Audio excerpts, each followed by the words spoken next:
Hello दोस्तों, कैसे हैं आप सभी।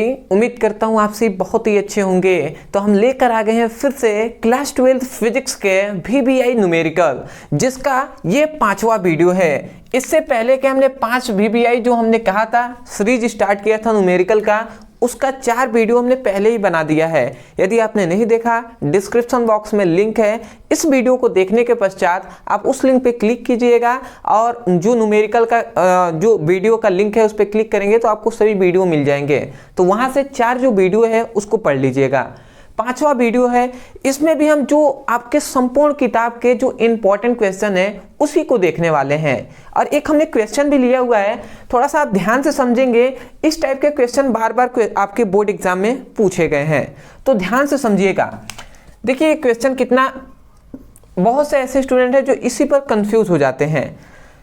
देखिए यहाँ पे कहा गया है किसी परमाणु में इलेक्ट्रॉन 7 × 10⁻⁻10 मीटर त्रिज्या की कक्षा में 6.6 × 10⁻⁴ मीटर प्रति सेकंड की चाल से गति कर रहा है, तो कक्षा में तुल्य धारिता का मान क्या होगा। यह है आपका क्वेश्चन। देखिए सबसे पहली बात हमने आपको बताया था पहले ही कि जब भी आपको न्यूमेरिकल दे तो न्यूमेरिकल का क्वेश्चन आप कम से कम 2 बार पढ़िएगा, समझ में आए तो भी, ना समझ में आए तो भी। हमने कहा था कि 2-3 बार पढ़िएगा। अब पढ़ने में आपको क्या देखना है, आपको 2 चीज़ों पर ध्यान देना है। सबसे पहला कि इस क्वेश्चन में क्या क्या वैल्यू दिया गया है, मतलब किसका मान दिया गया है। तो एक यहाँ पे मान दिखाई दे रहा है, एक यहाँ पर। और दूसरा हमने कहा था कि आपको ये पता करना है कि इस क्वेश्चन में आपसे पूछा क्या गया है। तो यहाँ से हमें क्या पूछा गया है कि कक्षाओं में तुल्य धारिता का मान ज्ञात करना। तो ये सभी बातें हमने आपको बताया था कि शुरुआत से आप पढ़ेंगे तो आपको पता चल जाएगा। तो ऐसे ही हम करते हैं, एक बार और हम क्वेश्चन को पढ़ते हैं और समझते हैं किसका किसका मान दिया है। ठीक है, यहाँ पे लिखा गया है किसी परमाणु में इलेक्ट्रॉन 7 × 10⁻⁻10 मीटर त्रिज्या की। देखिए यहाँ पे मीटर कह रहा है, ध्यान से समझेंगे, मात्रक पे ज्यादा ध्यान दिया जाता है। तो इतना मीटर त्रिज्या, इसका मतलब क्या है कि ये जो त्रिज्या है ना, ये कक्षाओं की त्रिज्या की बात कर रहा है। यहाँ पे इलेक्ट्रॉन कहा तो ये न समझ जाना है कि इलेक्ट्रॉनों की संख्या है ना, मीटर का है ना। तो मीटर किसका मात्रक होता है, या त्रिज्या का मात्रक होता है, दूरी का मात्रक होता है मीटर ना। तो त्रिज्या भी तो एक प्रकार की दूरी ही है ना, तो इसलिए यहाँ पे पीछे त्रिज्या भी कह दिया, इसका मतलब त्रिज्या का मान दिया है। उसके बाद कहा जा रहा है कि त्रिज्या की कक्षाओं में 6.6 × 10⁻⁴ मीटर प्रति सेकंड की चाल से। अब देखिए मीटर प्रति सेकंड की चाल से गति करता है, इसका मतलब ये चाल का मान दिया है। समझ में आ रहा है। तो एक और मैं बात बता दे रहा हूं, ठीक है। चलिए मैं लिखते हुए चलता हूं, उसके बाद मैं बताता हूं। तो सबसे पहले हल लिखना है और जो दिया होता है उसको हम लिखते हैं। तो सबसे पहले हम लिखेंगे दिया है, ठीक है, ऐसा हमने लिख दिया, दिया है। अब क्या क्या दिया है, सबसे पहले दिया है इलेक्ट्रॉनों की, मतलब कक्षाओं की त्रिज्या। तो हम सिंपल में लिखते हैं त्रिज्या जो r का मान है वो दिया है 7 × 10⁻⁻10 मीटर। समझ गए पहली बात। दूसरी बात कहा जा रहा है कि कक्षा में 6.6 × 10⁻⁴ मीटर प्रति सेकंड की चाल से गति करता है, मतलब यहाँ पे चाल का मान दिया है। देखिए चाल कहे या आपसे वेग कहे, इसको दोनों को आपको एक ही लेके चलना है। समझ में आ रहा है, चाल कहे या वेग कहे, दोनों बात फिजिक्स में लेकर एक ही चलना है, न्यूमेरिकल में खासकर। क्योंकि न्यूमेरिकल में मैंने देखा है कि अक्सर जहां पर वेग करना चाहिए वहां पे चाल कर दिया है। और क्वेश्चन पूछा भी गया है बोर्ड एग्जाम में, तो वो बैठता है जो फॉर्मूले पर वेग पर ही बैठता है। तो आपको ध्यान रखना है कि ये चाल जो कहा रहा है ना, तो चाल घुमाने के लिए आपसे कह रहा है। जैसे प्रकाश का कभी कह देगा कि प्रकाश की चाल कितनी होती है, तो आप क्या कहेंगे 3 × 10⁸ मीटर प्रति सेकेंड। और कभी कह देता है प्रकाश का वेग कितना होता है, तब भी तो उतना ही होता है। तो वेग और चाल दोनों को समान लेकर चलना है, बस कंफ्यूज करने के लिए पूछा जाता है। तो चाल या वेग को हम v से दर्शा रहे हैं, इसका मान दिया 6.6 × 10⁴ मीटर प्रति सेकेंड, ये हमने लिख दिया। अब समझिएगा, उसके बाद यहाँ पे पूछा क्या गया है, तो कक्षा में तुल्य धारिता का मान, मतलब तुल्य धारा का मान ज्ञात कीजिए। तो देखिए यहाँ पे कह रहा है तुल्य धारा, मैं आपको बता दूं एक बात कि तुल्य धारक है या समतुल्य धारक है, दोनों बात एक ही होता है, ठीक है। तो तुल्य धारक है, समतुल्य धारक है, दोनों का मतलब एक ही होता है। इसको हम I से प्रदर्शित करते हैं। I इक्वल टू होता है NQ, ये फॉर्मूला होता है। I equal to NQ formula होता है, जहां N क्या है, आवृत्ति है, इलेक्ट्रॉनों की आवृत्ति, और Q क्या है, आवेश है। तो अब ये बात आती है कि देखिए हमें ये ज्ञात करना है, इसके लिए हमें पता होना चाहिए कि इलेक्ट्रॉन की आवृत्ति कितना है और आवेश कितना है। अब मैं आपसे पूछूं कि देखिए आवेश का तो मान हमें पता चल जाएगा, क्योंकि यहाँ पे एक इलेक्ट्रॉनों की ही बात हो रही है, ठीक है। कह रहा है ना कि परमाणु में इलेक्ट्रॉन, तो इलेक्ट्रॉनों की संख्या नहीं दी है, इसका मतलब इलेक्ट्रॉन हम एक ही ले चलेंगे। तो एक इलेक्ट्रॉन पे कितना आवेश होता है, 1.6 × 10⁻19 कूलम का आवेश होता है, तो इसका तो पता है। परंतु इलेक्ट्रॉनों की आवृत्ति हमें ज्ञात करनी पड़ेगी, तभी तो हम फॉर्मूले में पुटअप करेंगे। तो अब हमारा टारगेट क्या है कि n का मान ज्ञात करना, ठीक है। तो n का मान हम ज्ञात करते हैं। तो देखिए सबसे पहले यहाँ पे ये आता है कि हम जानते हैं कोणीय वेग के बारे में। तो कोणीय वेग को ओमेगा से प्रदर्शित करते हैं, और कोणीय वेग बराबर होता है v/r। ये बात आप याद रखेंगे, कोणीय वेग ओमेगा इक्वल टू v/r होता है। और कोणीय वेग का एक और फॉर्मूला होता है 2πn इक्वल टू v/r, ये भी फॉर्मूला होता है। तो अब ध्यान से आप समझेंगे, यहाँ पे n क्या है, आवृत्ति है, और इसी का मान हमें चाहिए, तो n को इधर लेने देते हैं, ये 2π को हम इधर भेजते हैं। तो जब हम 2π को इधर भेजेंगे तो v बराबर 2π, ये r है तो ये r लिख दिया, ठीक है। तो ये हमें ये मिल गया, n इक्वल टू v/2πr मिल गया, जहाँ n क्या है, n ही है यहाँ पे आवृत्ति है, ठीक है। तो अब चलिए अब हम इसका मान रखते हैं। तो n के मान के n यहाँ पे है ना, तो n की जगह पे ये पूरा पुटअप करेंगे हम यहाँ पे, ठीक है। तो हम लिखते हैं सिंपल वे में, तब समतुल्य धारा, समतुल्य धारा, तो समतुल्य धारा I equal to small I या कैपिटल I लिख सकते हैं। इस n के जगह पर NQ है तो NQ हमने लिख दिया, फिर से I इक्वल टू n के जगह पर हम v लिखेंगे, v, और नीचे क्या है 2πr लिख दिए, ये q है तो q हमने यहाँ पे लिख दिया। बात समझ में आ रही है? चलिए आगे बढ़ते हैं। उसके बाद I हमने लिख दिया। देखिए v क्या है, यहाँ पे वेग है, अब वेग का मान यहाँ पे दिया है, तो हम पुटअप करते हैं 6.6 × 10⁻4 है, तो 6.6 × 10⁴ हमने रख दिया। उसके बाद फिर से यहाँ पे बीच में नहीं, तो गुणा ही तो है, एक इलेक्ट्रॉन पे कितना आवेश होता है, तो ये बात हम जानते हैं 1.6 × 10⁻19 कूलम का आवेश होता है, ये बात तो आप जानते ही हैं। उसके बाद आता है यहाँ पे, देखिए यहाँ पे आता है तो 2 लिख देंगे, और देखिए 2 लिख दिए। उसके बाद पाई का मान 22/7 होता है, ठीक है। तो हम 22/7 हम रख देंगे, ठीक है। उसके बाद r का मान यहाँ पे दिया है 7 × 10⁻10 दिया है, 7 × 10⁻10 दिया है। इतनी बात हम समझ गए। अब देखिए अब क्या हमें करना है, अब सिंपल वे में हम क्या करेंगे, सबसे पहली बात हमारा काम रहेगा,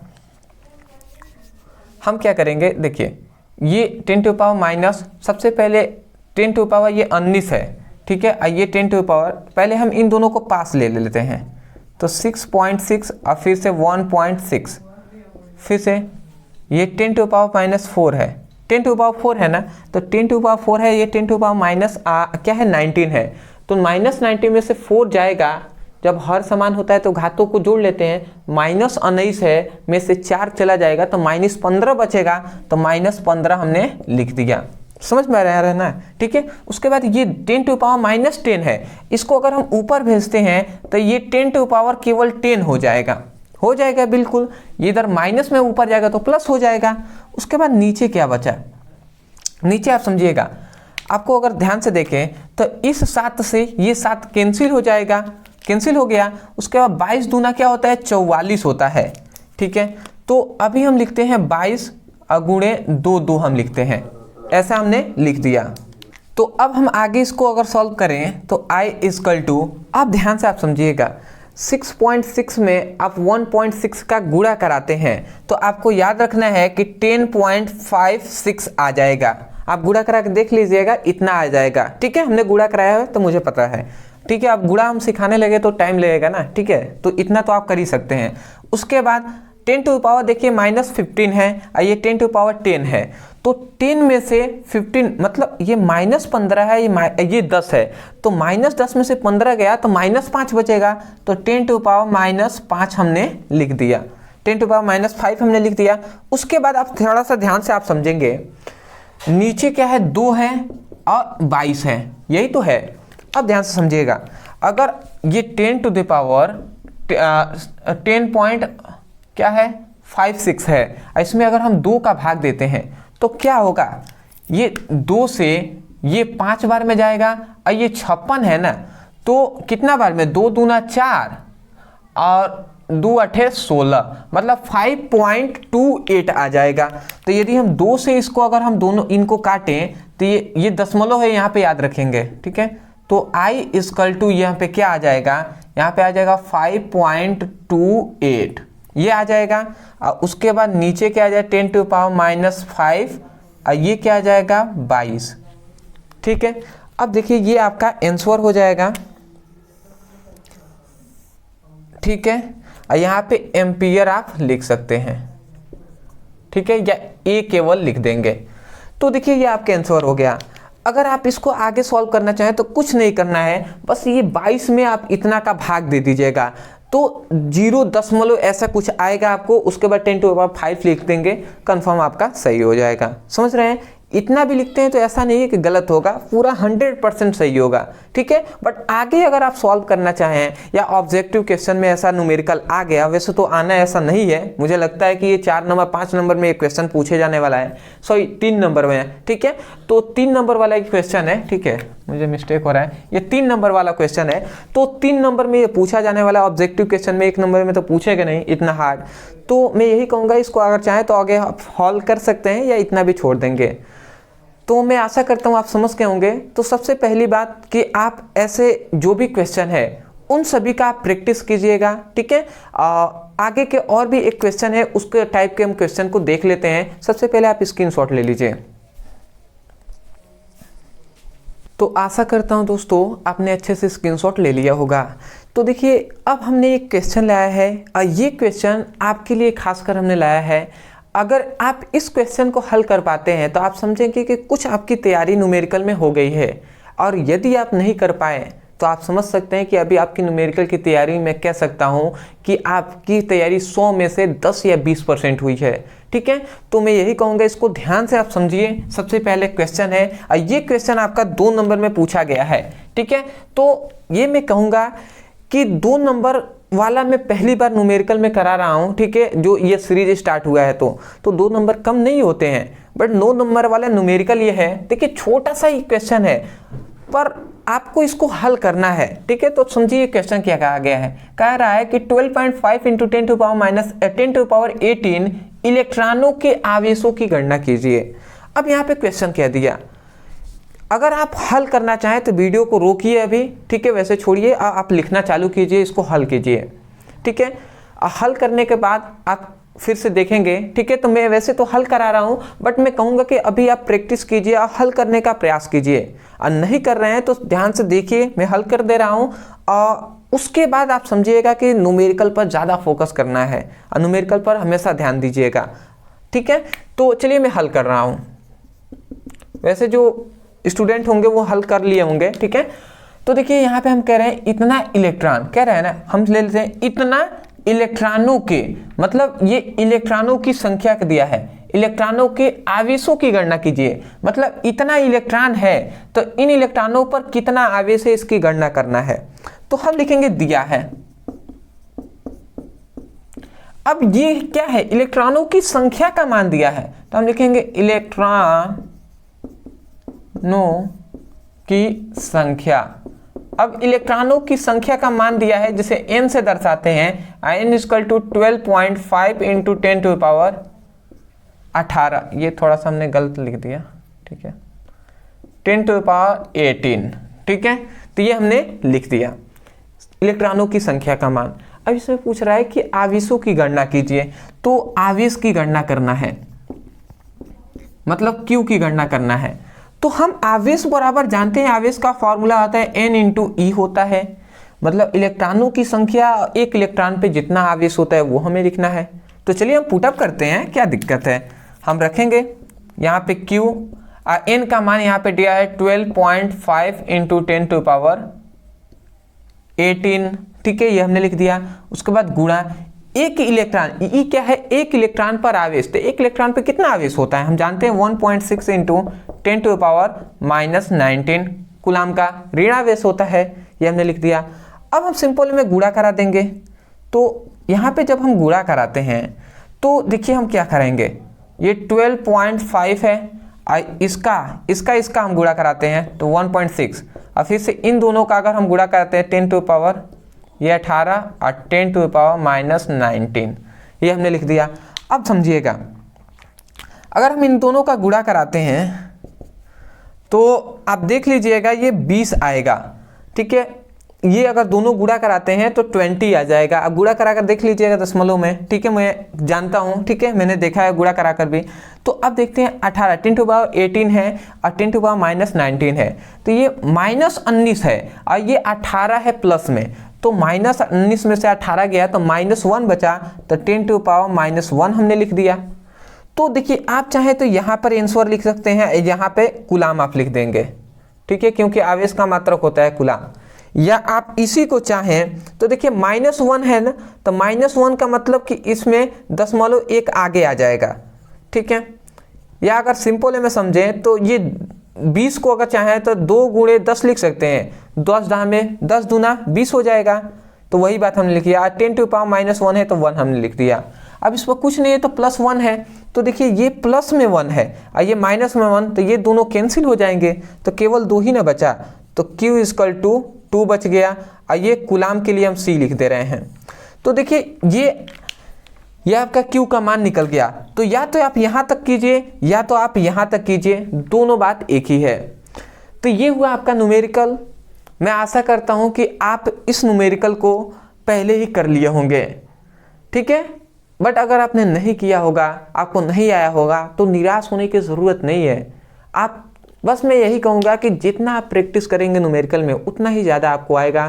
तो न्यूमेरिकल का प्रैक्टिस कीजिए और न्यूमेरिकल का जो प्रैक्टिस से ही सब आने वाला है। और न्यूमेरिकल का 3 ही आपका मंत्र है। सबसे पहली बात कि जो चैप्टर हैं, सभी चैप्टर जिसका आपको न्यूमेरिकल करना है उसका डीप में अध्ययन होना चाहिए। अगर मान लेते हैं इंपॉर्टेंट जो हमने कराया वही आपने किया है, तो आपको उस चैप्टर का सभी फॉर्मूले आपको पता होना चाहिए। मान लेते हैं ये फॉर्मूला ही जिसको नहीं पता है वो कैसे लगा पाएगा, तो फॉर्मूले पता होना चाहिए। और उसके बाद क्वेश्चन को 2-3 बार पढ़ना है, जो मान दिया है उसको लिखिए और जिसको ज्ञात करना है उसको लिखिए। तो इस प्रकार लिखेंगे तो आपकी बहुत ही अच्छे से तैयारी हो जाएगी। तो ऐसा ही हम आगे भी सीरीज लाते रहेंगे। ऐसा ही अपने प्यार और सपोर्ट बनाए रखिए। नीचे डिस्क्रिप्शन बॉक्स में आपको प्लेलिस्ट का लिंक मिल जाएगा। जो भी आप पढ़ना चाहते हैं जाइए, क्लिक कीजिए और अपनी अच्छे से पढ़ाई कीजिए। तो मिलते एक नए टॉपिक के साथ, तब तक के लिए धन्यवाद।